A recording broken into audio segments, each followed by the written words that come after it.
재심이란 영화에서는 정우가, 나라라 개천형이라는 드라마에서는 권상우가 역할을 맡았던 실제 인물 박준영 변호사입니다. 반갑습니다.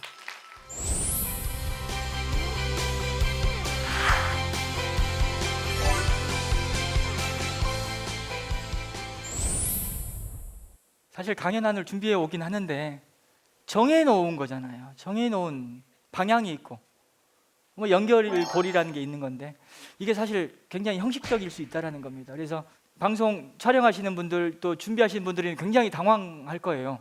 준비한 대로 안 해버린다고. 하지만 이것도 우리 현장의 분위기를 반영한 굉장히 괜찮은 거 아닙니까? 편집이 될 것 같아요. 이해, 공감, 그리고 배려라는 주제로 이 강 시작하겠습니다.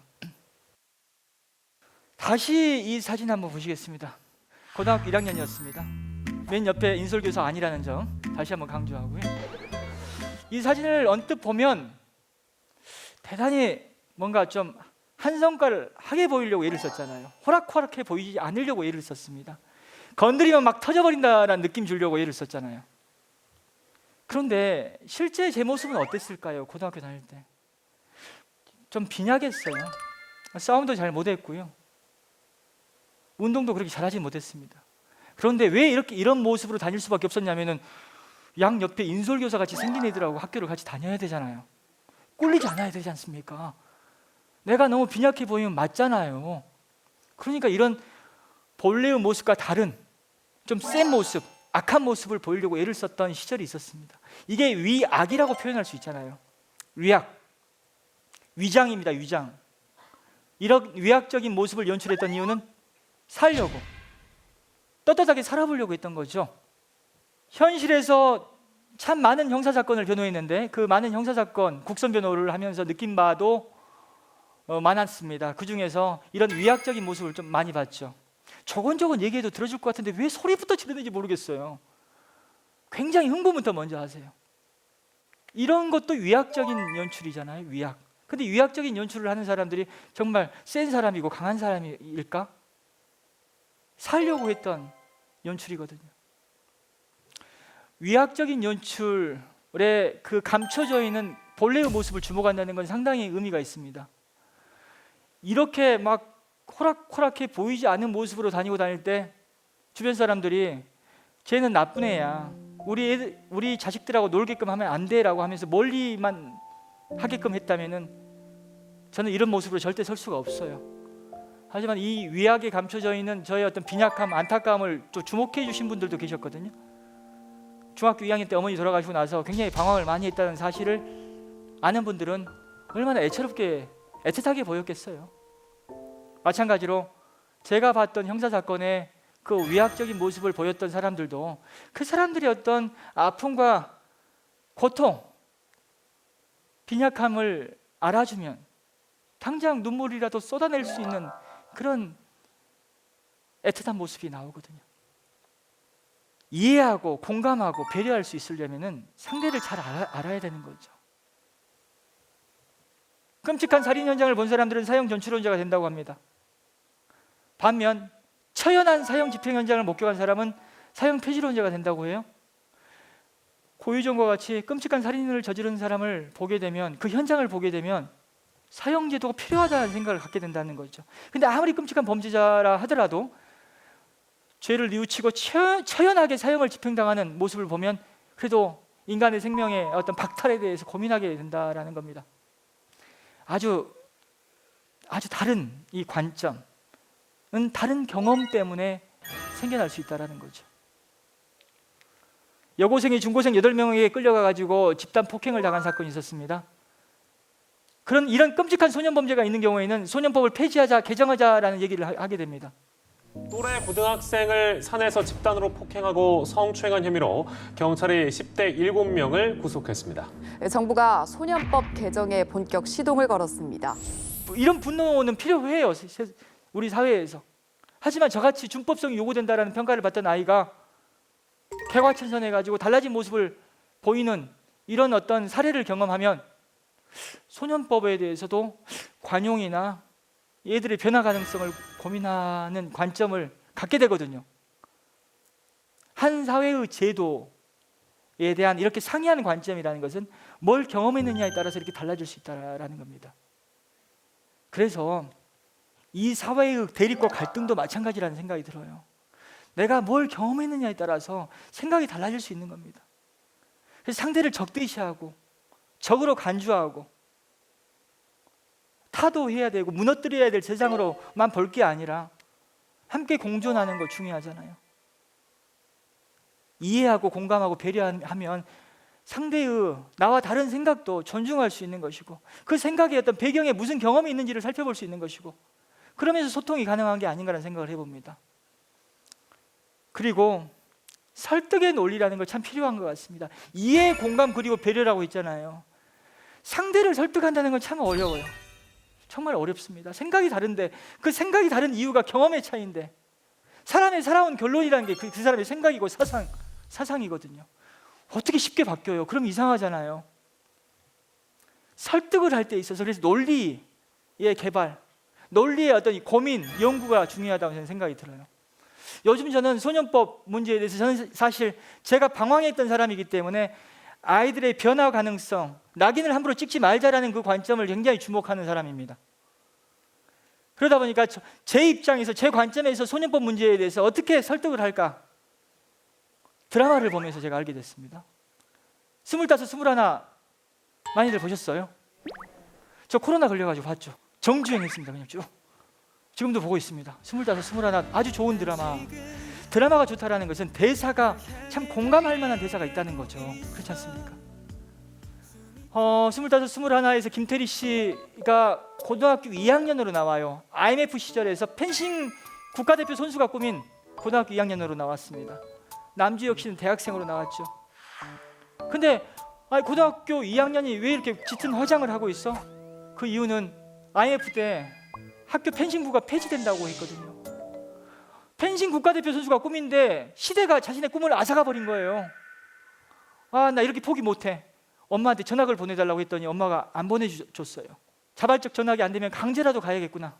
그래가지고 나이트클럽에 이렇게 짙은 화장을 하고 가서 술 먹다가 걸려가지고 파출소에 가면 내가 강제 전학을 당하겠구나라는 생각을 하고 이렇게 나이트클럽에 갔던 거예요. 이게 김태리 씨 그 나이에 이 청소년들이 할 수 있는 상상일 수가 있겠죠. 근데 현실은 어땠습니까? 앉아있으니까 이 웨이터들이 손을 잡고 여기저기 끌고 다녔잖아요. 그래서 어떤 룸에 들어가가지고 남주혁을 만난 게 아닙니까? 거기서 얼마든지 술 먹여가지고 김태리 씨가 상상할 수 없는 일이 얼마든지 벌어질 수 있었거든요. 밖에 나와서 이제 얘기하잖아요. 너 왜 법이 미성년자를 보호하는 줄 알아? 상상력이 부족하기 때문에 너는 이 상황에서 어떤 일에 휘말릴지 내 상상이나 해봤냐? 소년의 상상의 한계, 그게 소년들을 보호하는 어떤 논리가 될 수 있다라는 거, 이 드라마를 통해서 좀 봤어요. 한편으로 이런 비판적인 시각을 갖는 분들도 계십니다. 요즘 애들은요 얼마나 영악한데요. 덩치가 또 커가지고 많이 성숙해 있잖아요. 달라요, 박 변호사. 뭐 틀린 말씀은 아닙니다. 굉장히 애들이 성숙해 있죠. 저희 중학교 2학년인 큰아들 같은 경우는 이제 곧 제 키를 따라잡을 것 같아요. 그런데 제가 이전에 방황하면서 제가 사실 가출을 많이 했습니다. 섬에 살다 보니까 가출할 때는 반드시 배를 타고 육지에 나가야 되거든요. 검문소를 통과해야지 가출은 성공했다고 할 수 있는데 너무 자주 하다 보니까 한 번 배 타고 한참 가다가 배 안에서 아버지 만난 적도 있었습니다. 근데 가출해가지고 서울로 와서 뭐 왕십리에 있는 그 프레스 공장 같은 데서 일도 하기도 하고, 그리고 또 장안동에 가죽 잠바 공장이 있었거든요. 거기서 일도 하기도 했었습니다. 그때 저는 자발적으로 방황해가지고 여기서 일하고 있는데 또래 우리 여학생들, 그 아이들은 가난해가지고 또 자기가 가정 경제를 책임져야 되는 그 소년 소녀 가정들이 그렇게 많았었습니다. 그 아이들 체구 작았거든요. 꼭 체격이 크다고 해서 성숙했다라고 할 수 있을까?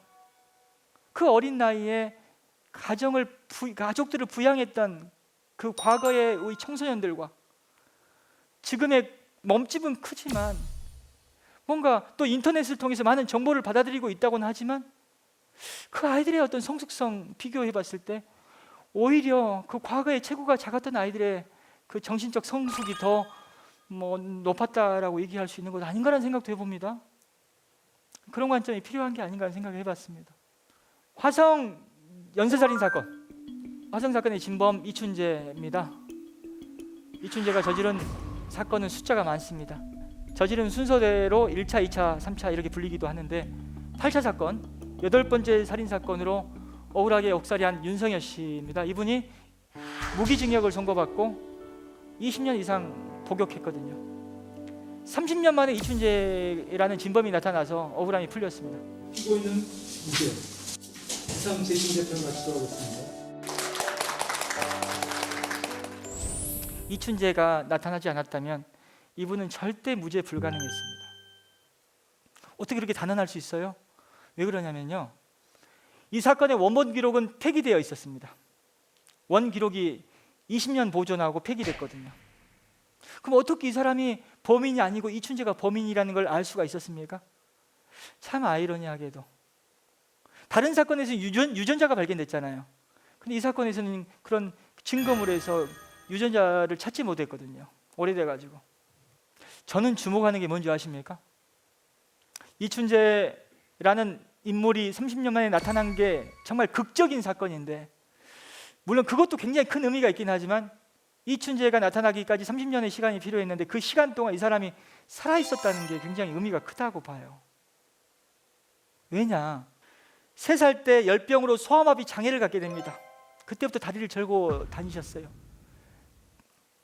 그리고 또 초등학교 3학년 때는 어머니가 교통사고로 돌아가셨습니다. 그래서 더 이상 학교를 다니지 못했습니다. 누나, 동생들 다 뿔뿔이 흩어져 살았어요. 그 어린 누나는 막내 동생을 업고 남의 집 식모살이를 시작했습니다. 돌아가신 엄마의 유언이었거든요. 네가 막내를 꼭 책임져야 된다라고. 그래서 중학교 1학년의 나이로 식모살이 시작했어요. 식모살이를 하면서 제시한 조건은 뭐였냐면은 우리 막내 꼭 학교 보내달라고. 근데 주인 집에서 학교를 안 보내주니까는 야반 도주해서 공장 기숙사를 함께 들어갔다고 해요. 농기구 수리센터에서 일을 했어요. 월급 정기적으로 주지 않죠. 밥만 잘 먹여줘도 고마운 것 아니겠습니까? 기술을 배우게끔 하는 것도 의미 있는 일이었고. 그런데 갑자기 어느 날 갑자기 이춘재가 저지른 사건에 누명을 써가지고 무기징역을 받고 교도소 복역을 시작하는데, 또 안에서는 또 사람 대접 받았겠습니까? 무슨 얘기냐면 이분이 누명을 쓴 사건이 중학교 1학년 여학생을 집에서 강간 살해했다는 사건이었어요. 얼마나 끔찍해요. 그 중학교 1학년 꽃도 못 피고 돌아가셨잖아요. 안에서도 냉대가 심했겠죠. 화성 사건의 범인이다라는 사실이 그 동료 수감자나 교도관에게 주는 인상이 어떻겠어요? 근데 그 고통의 시간을 견딜 수 있게끔 한 힘은 뭐였을까? 재심을 청구할 당시에 기자분들한테 밝힌 소감에는 이런 내용이 들어있어요. 교도소를 나왔는데 갈 곳도 없고 오라는 데도 없었습니다. 나호견 원장님이 저를 잘 돌봐주셔서 사회에 적응할 수 있었다라고 얘기하고 있습니다. 박정도 교도관님은 인간적으로 저를 대해주셨고 많은 도움을 주셨다라고 얘기합니다. 나호견 원장님, 이분이 출소자 쉼터를 운영하시는 분인데요, 이분이 이런 말씀하시더라고요. 이 사회가 우리를 불안하게 만드는 사람 다 나가라고 그러는데 그럼 이 사람들은 어디로 가야 합니까? 죄값 치르고 사회에 돌아왔으면 잘 살아라, 너희도 잘 살 수 있다라고 안아줘야 되는 것 아니냐, 이 사람들이 착하게 살면 누가 좋냐라고 하면서 이런 그 출소자들을 바라보는 시각의 변화에 대해서 얘기를 하고 있습니다. 이 사람들이 잘 살아야 되는 것 아니겠냐, 그래야 우리한테 도움되는 것 아니냐라는 논리, 이 부정할 수 없잖아요. 박정도 교도관님도 이런 말씀하셨어요. 사람을 변화시키는 마지막 공간이 교도소다. 그 역할을 담당하는 사람이 교도관인데 우리가 하는 일 좀 알아달라는 거였어요. 전국에 교도소가 53군데가 있고 13,000명의 교도관이 5만 명이 넘는 수감자들을 돌보고 있습니다. 13,000명의 교도관 중에서 자부심과 자긍심 갖고 일하는 사람이 얼마나 될까요? 공무원 여러 직렬이 있는데 교정직렬은 상대적으로 소외받고 있어요. 이분들이 무슨 말씀하시냐면은 경찰관과 소방관의 선행은 알려지지만 교도관의 선행은 알려지지 않는다. 우리가 아무리 잘해도 사람들은 인정해주지 않는다라는 거예요. 드라마나 영화 속에서 교도관들도 직업 대사도 없는 것 같아요. 말이 없으시더라고요. 감정을 표출하면 안 되는 직업인가, 뭐 그런 생각도 하게 돼요. 안타깝잖아요. 한 사회에서 정말 음지에서 사람을 변화시키는 그 공간 속에서 일하는 사람들, 이런 사람들이 자부심과 자긍심을 갖고 일할 수 있게끔 한다라는 거, 그건 이들이 하는 일을 이해하고 공감하고 배려하는 데서 시작된다라고 생각합니다. 교도관에 대해서 알아야 된다는 거죠. 제가 이분을 법정에 불렀습니다. 왜냐하면 이춘재 연쇄살인 사건 굉장히 화제가 되고 있고 많은 분들이 관심을 갖고 있기 때문에 법정에 불러서 이분이 교도관이 하는 일에 대해서 증언만 해주면 그게 다 기사화 될 거라는 생각을 갖고 법정에 불렀고, 이분이 1시간 동안 얘기했어요. 기사화 됐을까요? 기사가 바로 되지 않았어요. 왜냐? 그냥 이춘재의 입에서 나오는 자극적인 얘기, 손이 예쁘다, 뭐 이런 얘기들은 기사가 막 쏟아지는데, 정작 이분이 얘기하는 어떻게 사람을 살리게 됐고 우리 교도관이 하는 일이 뭔지에 대한 기사는 나오지 않았습니다. 이게 우리 사회의 모습입니다. 법정에 나와서 하셨던 말씀 요약해 보겠습니다. 교도관은요, 안에서 응급 환자가 발생하면 응급 구조사 역할을 합니다. 그리고 그 환자를 밖으로 보내야 될 때는 함께 따라가서 감시도 하지만 대소변을 받아내는 간병인 역할도 합니다. 안에서 사건 사고가 발생하면요, 우리가 수사도 합니다. 그리고 조두순과 같이 교육이 필요한 사람이 나타났을 때는 우리가 배워서 가르칠 때도 있습니다. 그리고 장기수들은 가족이 찾아오지 않는데, 부모 형제만큼은 아니겠지만 그런 사람들의 부모 형제와 같은, 가족과 같은 어떤 관계가 되려고 노력할 때도 있습니다. 출소자들이 갈 곳 없는 경우에는 우리가 출소자 쉼터 같은데, 이런데 직장 같은 것도 알아봐 주기도 하고 그런 역할도 합니다. 사회복지사 역할도 얘기하는 거죠. 이 교도관이 하는 일이 얼마나 많아요. 단순히 사람을 감시하고 관리하는 그런 형식적인 일만 하는 게 아닙니다라고 말씀하셨는데 기사가 안 되는 거예요. 이렇게 우리 사회가 뭘 바라봐야 되는지, 자극적인 거, 물론 그게 전혀 불필요하다는 얘기는 아닙니다만, 자극적이고 흥미 위주로 소비될 수 있는 어떤 주제에 우리가 너무 관심을 갖고 있다 보니까 기사도 그런 기사가 나오는 게 아닌가 싶어요. 이 강의 마무리는 좀 유식하게 보여야 될 것 같아요. 처음에 제가 무가모스 감어인으로 시작했잖아요. 1강에서. 2강에서도 석가불식이라는 사자성어로 마무리를 짓겠습니다. 석가불식, 석가는 시과실을 얘기하거든요. 시과실은 먹지 않는다. 왜? 이듬해 새싹으로, 나무로, 그리고 숲으로 키워내야 되기 때문에. 석가불식을 좀 약간 자세히 설명을 해보겠습니다. 그림으로 표현하자면 이렇게 늦가을 가지 끝에 매달린 감 하나라고 표현할 수도 있어요. 잎사귀 다 떨군 나무. 잎사귀를 다 떨군 나무의 가지 끝에 매달린 감 하나, 얼마나 위태해 보이고 외로워 보여요.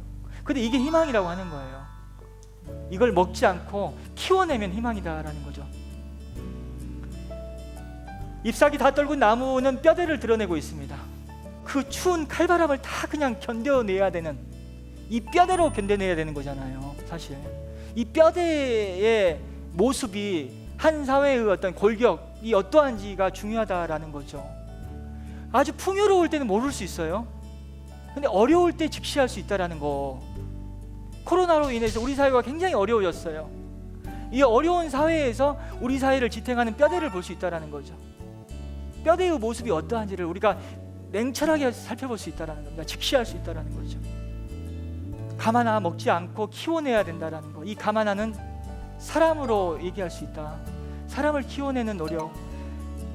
저같이 준법성이 요구된다라는 사실 개차반이었거든요, 제가. 근데 지금 이렇게 살고 있잖아요. 사람을 키워낸 거잖아요. 이제 앞으로 제가 어떻게 살지는 모르겠지만, 한편으로는 아주 예의 바르고 예뻤고 꿈이 있었던 사람들이 정말 사회 속에서, 관계 속에서 절망하고 좌절해가지고 안타깝게 삶을 살아가는 경우도 많이 보거든요. 그럼 사람을 키우는 게 아니라 사람을 좌절시키고 절망시켰다라고 얘기할 수밖에 없습니다. 그래서 사람과의 관계 속에서 사람을 서로 키워주고 희망을 주는 관계가 필요하지 않나라는 생각을 해봅니다.